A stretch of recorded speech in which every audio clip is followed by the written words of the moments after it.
আমি পরিমল শুক্লবৈদ্য লোকসভায় সদস্য নির্বাচিত হইয়া ঈশ্বরের নামে শপথ করিতেছি যে আমি বিধির দ্বারা প্রতিষ্ঠিত ভারতের সংবিধানের প্রতি প্রকৃত বিশ্বাস ও অনুগত্য পোষণ করিব।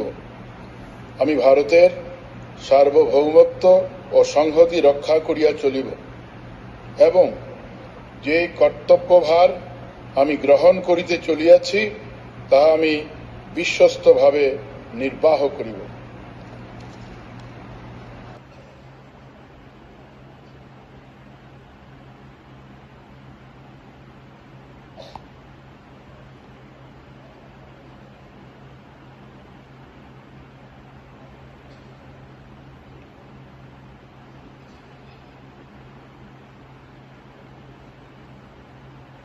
শ্রী প্রদ্যুৎ বরদলৈ।